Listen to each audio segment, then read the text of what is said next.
इस वीडियो से आपका क्वेश्चन फंस जाएगा। जितने भी कंसेप्ट बताऊंगा आपको पूरे के पूरे क्लियर करते चलूंगा विद एग्जांपल। ठीक है, आपको पीएचडी नहीं करनी है दोस्तों, आपको आपका एग्जाम टारगेट करते हुए चलना है। अगर पीएचडी के चक्कर में रहोगे तो पीएचडी ही करनी पड़ेगी फिर, ठीक है ना, ध्यान में रखना। चलिए शुरू करते हैं साथियों। आर्टिकल टॉपिक होता है, उसके अंदर देखिएगा सबसे पहले आपको मैं बता रहा हूँ बेसिक जानकारियाँ बताऊंगा, क्योंकि आपका लेवल फर्स्ट है और 5 प्रश्न आने हैं ग्रामर के, तो आपको इतना ज़्यादा हवा नहीं बनाना है इसको। ठीक है, सबसे पहले आर्टिकल के प्रकार, तो आपको प्रकार पता होना चाहिए साथियों। आर्टिकल मुख्यतः 2 प्रकार के होते हैं। नंबर 1 होगा आपका डेफिनेट आर्टिकल और नंबर 2 होगा आपका इनडेफिनेट आर्टिकल।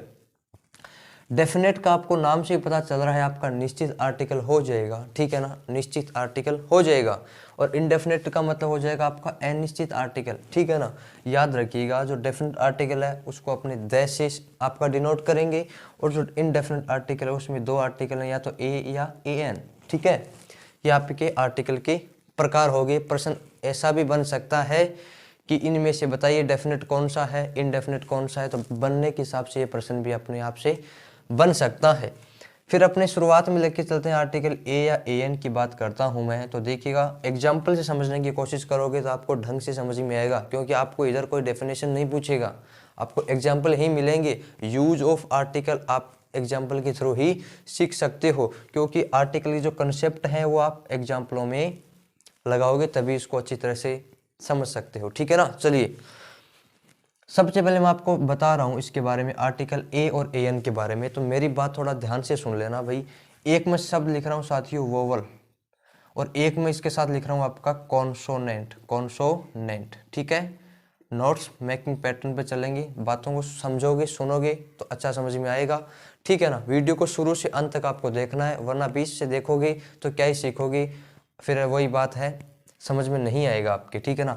वोवल को आपका पता है साथियों, वोवल का मतलब होता है आपका स्वर, और कॉन्सोनेंट का मतलब क्या होता है आपका व्यंजन। आर्टिकल ए और ए एन के प्रयोग के लिए आपको इनकी साउंड का पता होना चाहिए कि वोवल साउंड कौन सी होती है और आपकी कॉन्सोनेंट साउंड कौन सी होती है। तो देखिएगा, ये अकॉर्डिंग आप न कि इंग्लिश के आपकी हिंदी साउंड लगाओगे। किसकी साउंड लगाओगे?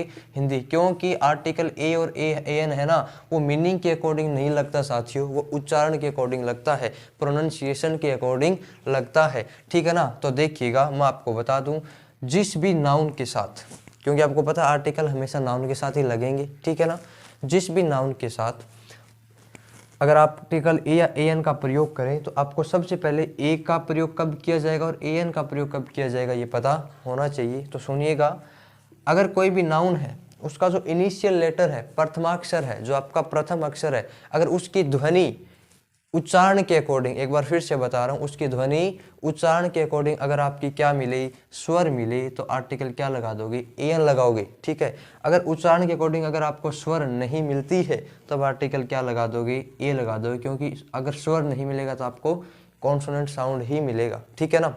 एग्जाम्पल से समझने की कोशिश करते हैं। देखिएगा, इधर मैंने लिखा है ऑरेंज। अब देखो, आप ऐसे समझोगे क्या कि इधर आपका ओ लिख दिया, इधर एच लिख दिया, इधर बी लिख दिया।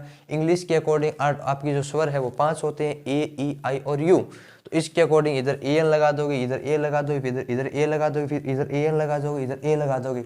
ऐसा सीन नहीं करना है साथियों, प्रश्न गलत हो जाएगा। इधर से अपने को ये जड़ से समझना है इसको। ये स्लाइड ही आपकी आर्टिकल ए और ए एन का आपका डाउट क्लियर करेगी, ठीक है ना। तो देखना, इधर देखो हमने लिखा है ऑरेंज, अब देखो इसका प्रोनाउंसिएशन आपने लिखा है ऑरेंज। तो अब देखो इधर ये आपका हिंदी वाला स्वर है कि नहीं है। मैंने बताया था उच्चारण का आपको वोवल देखना है, उच्चारण का ही कॉन्सोनेंट देखना है, ठीक है। तो देखिएगा ऑरेंज, तो ओ से रिलेट कर लोगे तो इधर आप क्या लगा दोगे? ए एन लगा दोगे, ठीक है। इधर क्या लगा दोगे? आप ए एन लगा दोगे, ठीक है जी। चलिए, इधर आपने लिखा है HONEST। अब देखिएगा, इसको अगर मीनिंग के अकॉर्डिंग, स्पेलिंग के अकॉर्डिंग देखो, इधर एच है, ठीक है, लेकिन मैंने बताया साउंड के अकॉर्डिंग आर्टिकल ए और ए एन का प्रयोग करेंगे। तो देखो इधर आपने लिखा है ऑनेस्ट, क्योंकि इसमें एच साइलेंट रहता है, ठीक है। तो ऑनेस्ट में ओ आ गया, तो इधर भी आप क्या लगा दोगे? ए एन लगाओगे, ठीक है। इसके बाद में आपका लिखा है बॉय। बॉय में देखो इधर आपका वोवल है या कॉन्सोनेंट है? सिंपल कॉन्सोनेंट दिखाई दे रहा है, तो इधर क्या लगा दोगे आप? ए लगा दोगे। क्या लगा दोगे साथियों? ए लगा दोगे, ठीक है जी। इसके बाद में अपने बात करते हैं, इधर लिखा अपने यूनिवर्सिटी। यूनिवर्सिटी, अब देखो इसकी शुरुआत तो देखो अगर अपने मीनिंग के अकॉर्डिंग देखें, स्पेलिंग के अकॉर्डिंग देखें तो यूनिवर्सिटी यू सी हो रही है, मतलब इसके लिहाज से तो आर्टिकल ए एन लग जाना चाहिए। लेकिन यूनिवर्सिटी का अगर अपने प्रोनाउंसिएशन करते हैं, अगर इसका उच्चारण करेंगे तो यू बोले तो आपका व्यंजन से शुरू होता है, तब इस लिहाज से अपने आर्टिकल ए का प्रयोग कर देंगे, ठीक है। और लास्ट में लिखा है मैंने MLA, तो देखिए इधर एम, इधर आपका देखो कॉन्सोनेंट लिखा है लेकिन इसका उच्चारण क्या निकल रहा है, MLA। तो देखो ए आपका स्वर है कि नहीं है, तो इधर क्या लगा दोगे आप, AN लगा दोगे। तो इस लिहाज से आर्टिकल आपको ए और AN लगाना है, ठीक है ना। अब इसमें क्या डिटेल से पढ़ोगे, आपको प्रश्न मिलेगा, सीधा मिलेगा। अगर आपको ये कंसेप्ट आर्टिकल का कॉन्सोनेंट वाउल के अकॉर्डिंग पता है तो कर दोगे। PhD आप कितनी करते चले जाना, बहुत है यूट्यूब पर चैनल PhD करवाने के लिए, ठीक है ना। लेकिन आपका काम निकल जाए उस लिहाज से इसको इंपॉर्टेंस दीजिएगा, ठीक है ना। अब देखो इधर अपने कुछ आपने अक्सर सुना होगा, ये टीचरों की गलती होती है अक्सर कि आपके शॉर्ट जो वर्ड होते हैं ना, जैसे MLA, ठीक है ना, जैसे MLA है, SDM है, इनके साथ आर्टिकल AN लगता है। ये कोई नियम नहीं है साथियों, नियम इधर वही लगना है कॉन्सोनेंट का। अच्छा एक एग्जांपल मैं लिखता हूँ, PM शॉर्ट फॉर्म ही है, इधर लगा दो फिर AN। कौन सा है बताइएगा आप, AN लग जाएगा क्या, इधर नहीं लगेगा। क्यों, क्योंकि इधर अपने आपको प्रोनाउंसिएशन भी करना पड़ेगा, PM। तो देखो इधर P है, मतलब आपका कॉन्सोनेंट है, तब इधर आर्टिकल क्या लगाओगे आप, A लगाओगे, ठीक है ना। तो ये आप ये दिमाग से निकाल दीजिएगा कि शॉर्ट फॉर्म के साथ हमेशा आर्टिकल AN लगता है, कभी नहीं लगता है। पूरे के पूरे A और N के जो यूज है उनमें आर्टिकल का एक ही कंसेप्ट लगेगा। अगर वोवल साउंड निकल रही है प्रथम अक्षर साउंड के अकॉर्डिंग तो आप AN लगा दोगे, कॉन्सोनेंट निकल रहा है आपका है तो साउंड, तो A लगा दोगे, ठीक है। तो उम्मीद करूँगा ये स्लाइड आपको समझ में आ गई होगी। A और AN का बस यही है, इतना ही हुआ है, इतनी बातें समझनी है, इससे बाहर प्रश्न नहीं आएगा। प्रैक्टिस करके देख लेना चाहिए, इससे बाहर प्रश्न नहीं मिलेगा, नहीं मिलेगा, नहीं मिलेगा। चलता हूँ आपका नेक्स्ट स्लाइड में, देखिएगा दोस्तों। अगली स्लाइड में अपने देखते हैं साथियों कि जो आपका आर्टिकल A और N का जो AN का यूज है वो अपने नाउन की जो नेचर है वो किस लिहाज से होनी चाहिए ताकि अपने उसका प्रयोग कर सकें। तो देखिएगा अपने लिखा है कि आर्टिकल A या AN का प्रयोग हमेशा सिंगुलर प्लस काउंटेबल नाउन, गौर से देखना इस शब्द को, ये आपका अहम रोल होता है अगर आर्टिकल A और AN का प्रयोग करते हो, कि आर्टिकल A या AN का प्रयोग हमेशा सिंगुलर प्लस काउंटेबल नाउन के साथ ही किया जाता है। अब आपका सिंगुलर का मतलब आप तो समझ में आ रहा है, एक वचन होता है, लेकिन काउंटेबल का मतलब भी, काउंटिंग का मतलब क्या होता है, गणना करना होता है। मतलब जिस नाउन को अपने गिन सकते हैं उनके साथ हमेशा आर्टिकल A और AN का प्रयोग किया जा सकता है।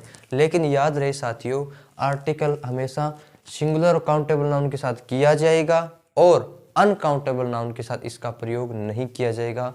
आर्टिकल A और AN को अगर अनकाउंटेबल नाउन के साथ अगर आप प्रयोग करना चाहते हो तो सबसे पहले उसको डेफिनेट बनाया जाता है, और डेफिनेट के लिहाज से उधर फिर अपने A और AN का प्रयोग न करते हुए आर्टिकल द का प्रयोग करेंगे, जो अपने आगे की स्लाइड में आपको बताऊंगा, ठीक है ना।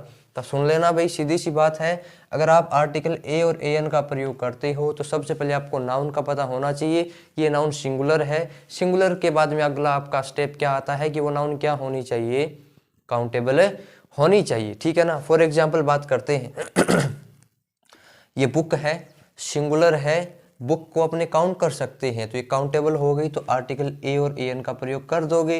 फिर अपने वही नियम की बुक, तो इनिशियल लेटर की आपकी साउंड आपका कॉन्सोनेंट है तो A लगा दोगे। इधर देख लो आपका एप्पल, एप्पल में देखो अपने काउंट कर सकते हैं एप्पल को, ठीक है ना। इधर आपका अगर एप्पल्स होता, बुक्स होता, तो आर्टिकल A या AN का प्रयोग नहीं करते थे अपने, ठीक है ना, याद रहे। इधर भी अपने क्या लगा देंगे, A लगाऊं कि AN लग जाएगा। क्यों, क्योंकि इसका इनिशियल जो आपका लेटर है उसकी साउंड क्या है आपकी, कॉन्सोनेंट नहीं है, वोवल है, ठीक है ना। चलो इधर अपने एग्जाम्पल लिखते हैं, लिखा है अपने ऑनेस्टी और बैड। बताइए सबसे पहले तो ये नाउन है कि नहीं है। तो साथियों याद रहे, ऑनेस्टी आपकी नाउन नहीं है, ये आपकी एक एडजेक्टिव है। क्या है, एडजेक्टिव है। और ठीक इसी तरह से आपका बैड भी ये क्या है, आपका एडजेक्टिव है। याद रहे, ऑनेस्टी और आपका जो बैड है वो आपकी नाउन नहीं है। तो इस तरह के जो शब्द हैं वो नाउन के अंदर काउंट नहीं होते हैं। अगर नाउन ही नहीं है तो क्या ही A और क्या ही AN, कुछ भी नहीं लगेगा, क्रॉस आर्टिकल आ जाएगा। इधर देख लो अपने लिखा है बिहेवियर और इन्फॉर्मेशन। बिहेवियर का मतलब व्यवहार, ये आपकी नाउन तो है साथियों, नाउन तो आपकी पक्की है ये। इधर इंफॉर्मेशन का मतलब क्या होता है, सूचना, तो ये भी आपकी क्या है, नाउन है। लेकिन कौन सी नाउन है साथियों, बिहेवियर। आप व्यवहार को गिन सकते हो क्या, एक बिहेवियर, दो बिहेवियर, तीन बिहेवियर नहीं गिन सकते। मतलब ये आपकी नाउन तो है। और आपका याद रहे अनकाउंटेबल नाउन हमेशा क्या होती है, सिंगुलर होती है। अगर आप करेक्ट फॉर्म ऑफ वर्ब में देखते हो तो अनकाउंटेबल नाउन के साथ हमेशा आप सिंगुलर वर्ब का प्रयोग करते हैं। तो इधर आपका ये नाउन जो अनकाउंटेबल है ये आपकी सिंगुलर तो रहेगी लेकिन काउंटेबल नहीं रहेगी। ए और ए एन में कंडीशन क्या होती है, नाउन आपकी सिंगुलर के साथ साथ क्या होनी चाहिए, काउंटेबल भी होनी चाहिए। ठीक है ना। तो इधर अपने ए और ए एन का प्रयोग नहीं करेंगे, कारण आपको पता लग गया होगा कि ये काउंटेबल नहीं है, सिंगुलर है, कोई फर्क नहीं पड़ेगा। लेकिन इसमें एक अपवाद है साथियों, वो थोड़ा सा ध्यान में रखना। इसका एक अपवाद मैं आपको बता रहा हूँ कि मैक, एक फ्रेज होती है मैक ए नॉइज, आपने सुना होगा। इधर आपका ये नॉइज है, देखो नॉइज अनकाउंटेबल नाउन है, ठीक है ना। अनकाउंटेबल तो भी ये ए ले रहा है कि नहीं ले रहा, तो ये थोड़ा सा अपवाद ध्यान में रख लेना। ये शब्द मैंने आपको अलग से लिखवा दिया है, अगर एग्जाम में आ जाएगा तो आप कंफ्यूज मत होना कि इधर आपका आर्टिकल ए और ए एन का यूज नहीं बताया था, तो ये अपवाद है, थोड़ा सा ध्यान में रख लेना। इसके साथ आर्टिकल ए का प्रयोग किया जाता है। ठीक है, उम्मीद करूंगा ये स्लाइड आपको समझ में आ गई होगी। अब अपने ए और ए एन के कुछ आपके जो मेन जो रूल्स होते हैं इनके स्पेशल, वो अपने पर्टिकुलर देखते हैं अगली स्लाइड में। चलिए दोस्तों अगली स्लाइड में अपने आते हैं आर्टिकल ए और ए एन के कुछ स्पेशल रूल्स होते हैं, उनके बारे में डिस्कशन कर लेते हैं। नंबर 1 लिखा है आपका कि एक्सक्लेमेटरी जो वाक्य हैं, जो आपको एक्सक्लेमेटरी सेंटेंस मिलेंगे, उनमें अगर व्हाट और हाउ के बाद और सिंगुलर काउंटेबल नाउन से पहले, याद रख लेना, क्योंकि नाउन कैसी होगी आपकी ए और ए एन के लिए, सिंगुलर प्लस काउंटेबल। ठीक है, तो एक्सक्लेमेटरी वाक्य में देखो what blank space grand building, ये आपको साइन भी दिख जाएगा। ठीक है ना, what blank space handsome boy, इसको हैंडसम नहीं बोला जाता साथियों, हैंडसम बोला जाता है, इसमें डी साइलेंट रहता है। ठीक है ना। तो देखो व्हाट मैंने क्या बताया, व्हाट या हाउ भी मिल सकता है, इनके बाद में प्लस काउंटेबल सिंगुलर नाउन से पहले एक्सक्लेमेटरी आर्टिकल ए और ए एन का प्रयोग किए जाएंगे। तो देखो ग्रांड है, इसके अकॉर्डिंग नहीं आएगा। इधर देखो क्योंकि ये ग्रांड आपका क्या है, एक आपका एडजेक्टिव है। ठीक है ना, और ये हैंडसम नहीं है, ये आपकी एडजेक्टिव है, इसके अकॉर्डिंग आगे, क्योंकि नाउन ये हैं आपकी दोनों। ठीक है ना। बिल्डिंग में देखो कॉन्सोनेंट आपका साउंड निकल रहा है तो ए लग जाएगा, बॉय में भी कॉन्सोनेंट साउंड लग रहा है तो ए आ जाएगा। ठीक है, तो रूल नंबर 1 आपको समझ में आया है तो थम्स अप कर दीजिए। नंबर 2 है आपका प्रति वस्तु कीमत के संदर्भ में आप आर्टिकल ए और ए एन का प्रयोग करते हैं। देखो दिस बस रन्स 20 किलोमीटर प्रति घंटा, मतलब आप देखते हो नॉर्मली, आप बाइक पे देख लो, चाहे आप गाड़ियों का देख लो, बस का, मतलब अपने देखते हैं ना कि अपने की 25 किलोमीटर 1 लीटर में चल जाती है। ठीक है ना, कितना माइलेज देवे, अपनी भाषा में क्या बोलना आप, कितो माइलेज देवे, या गाड़ी है या बस है जो भी है या बाइक है वो कितो माइलेज देवे। ठीक है ना, माइलेज का मतलब ये प्रति, मतलब उसकी निश्चित डेफिनेटिव क्षमता कितनी है कि 1 लीटर में कितना चल जाएगी। ठीक है ना, तो देखो ए लीटर क्या लग जाएगा, ए लीटर, देखो साउंड में आपका लीटर एल ली। ठीक है ना, तो देखो प्रति वस्तु कीमत के संदर्भ में अपने ए या ए एन का प्रयोग कर देंगे। एग्जाम्पल मैं इसलिए ले रहा हूँ साथियों क्योंकि एग्जाम्पल से आप अच्छी तरह से उनको रिलेट कर सकते हो कंसेप्ट को। ठीक है ना, आई ब्रिंग सम पोटैटोज, 20 रुपए प्रति किलो, वो एग्जाम्पल तो मन लागे क्यों ही कौन छुपेड़ो। ठीक है ना, आपा जाए पूछा के भाव है भाई जी बताओ, जना अगलो के बताओ सी, बता सी 20 रुपया किलो है कि 25 रुपया किलो है कि 30 रुपया किलो है, जो भी है। ठीक है ना, तो देखो आई ब्रिंग सम पोटैटोज, 20 रुपया किलो भाव है, मतलब प्रति किलो कितना रुपया ला गया, 20 रुपया ला गया। तो आठा देखो प्रति वस्तु कीमत आ रही है को नहीं आ रही, तो के लाग जाओ, आठ है ए लाग जाओ, के लाग जालो साथियों, ए लाग जाओ। समझ में आयो जना, ठीक है। अगला देखो दर्जन है, 100 है, 1000 है, मिलियन है, एक कपल भी मिलता है, एक लिख दो साथ में कपल, कपल। ठीक है ना, ऐसे ही कुछ शब्द हैं कि इनसे पहले अगर गिनती का संदर्भ निकले सेंटेंस में तो इनसे पहले भी आर्टिकल ए और ए एन का प्रयोग अपने कर ही देते हैं। फॉर एग्जाम्पल दर्जन पेन्स, मतलब दर्जन पेंसिल्स, तो ए दर्जन लग जाएगा, साउंड के अकॉर्डिंग आपको लगाते चलना ही है। 100 रुपीज तो ए 100 रुपीज, समझ में आया। तो तो इन शब्दों के पहले भी आपका आर्टिकल ए और एन का प्रयोग किया जाता है। आया समझ में? अरे आ रही है समझ में कि चना ठीक है, बता दियो कमेंट में। अगली स्लाइड, इस स्लाइड में अपनी बात करते हैं कुछ और रूल्स की। तो देख लो, पहला नियम क्या कहता है कि आपको कुछ शब्द ध्यान में रखने हैं, जैसे मैनी है, सच है, रादर है, क्वाइट है। अगर ये शब्द मिले उसके बाद में आपको ब्लैंक स्पेस मिल जाता है, फिर आपका काउंटेबल सिंगुलर नाउन है तो उस नाउन के अकॉर्डिंग उधर आप आर्टिकल ए और एन का प्रयोग कर देना।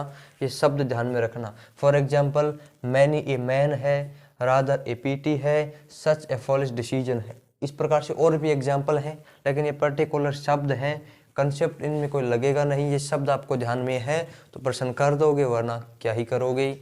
इसी प्रकार से कुछ और शब्द हैं, जैसे टाइप ऑफ है, वैरायटी ऑफ है, सॉर्ट ऑफ है, काइंड ऑफ है। Type of, variety of, sort of, kind of. इनके बाद में अगर आपको ब्लैंक स्पेस मिले, आगे आपका काउंटेबल सिंगुलर नाउन हो, तो भी आप आर्टिकल ए और एन उस काउंटेबल सिंगुलर नाउन के अकॉर्डिंग लगा दोगे। For example, what sort of a man he is. तो देखो ये किसके अकॉर्डिंग आया है? सॉर्ट ऑफ आपको शब्द मिला है, ब्लैंक स्पेस के बाद में आपको काउंटेबल सिंगुलर नाउन मिली है, तो आर्टिकल ए अपन ने लगाया है। आया समझ में ये रूल? चलते हैं अपने नेक्स्ट स्लाइड में। आर्टिकल ए और ए एन के लिए अंतिम स्लाइड दोस्तों। इसमें एक आपका रूल मैंने आपको शुरुआत में क्या बताया था भाई, कि आर्टिकल ए और ए एन का प्रयोग कभी भी काउंटेबल नाउन के अनकाउंटेबल नाउन के साथ नहीं किया जाता, लेकिन अब मैं बता रहा हूँ किया जाता है। एक कंडीशन है, उस लिहाज से ही आपका आर्टिकल ए और ए एन का प्रयोग अनकाउंटेबल के साथ कर सकते हो। कैसे भाई? फॉर एग्जाम्पल, आपने लिखा इन्फॉर्मेशन, पता है काउंटेबल है कि अनकाउंटेबल है? अनकाउंटेबल है, सिंगुलर है तो नहीं लगेगा।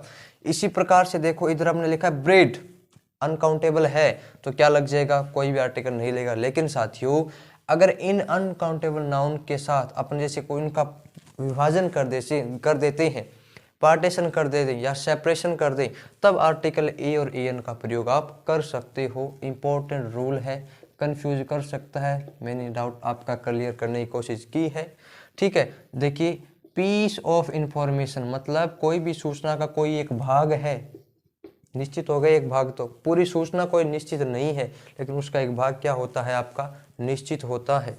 ब्रेड भाई नहीं है निश्चित आपकी, लेकिन स्लाइस ऑफ ब्रेड, स्लाइस का मतलब एक आपका टुकड़ा होता है, तो क्या लग जाएगा? ए स्लाइस ऑफ ब्रेड। ओके, तो याद रखिएगा, अनकाउंटेबल नाउन आपकी सीधी आती है तो आप आर्टिकल ए और ए एन का प्रयोग ना करें, लेकिन अगर उनको टुकड़ों में विभाजित कर दें, पीस में, स्लाइस में, पार्ट में सेपरेट कर दिया जाए, तो आर्टिकल ए और ए एन का प्रयोग कर सकते हैं। तो बताइएगा आज का वीडियो का सेशन आपको कैसा लगा। पूरा का पूरा आपका आर्टिकल ए और ए एन हमने पूरा आपका डिस्कस किया है। मैं वादा कर रहा हूँ इस पूरी वीडियो से एग्जाम में अगर कोई क्वेश्चन आता है, इससे इस कंसेप्ट से बाहर नहीं आएगा। आप दिल खोल के इस वीडियो को देखने के बाद कहीं पर भी प्रैक्टिस कीजिए, आपको पता लग जाएगा। मानता हूँ साथियों, तकनीकी आपकी समस्याएं हैं, उपकरणों का अभाव है, लेकिन इतना मैं जरूर कहूँगा कि कंटेंट का कोई अभाव नहीं रहेगा। ठीक है ना? मिलता हूँ आपको नेक्स्ट वीडियो में। आपका प्यार दिखाइए, ज़्यादा से ज़्यादा इसको शेयर कीजिए। तब तक के लिए जय हिंद, जय भारत, वंदे मातरम।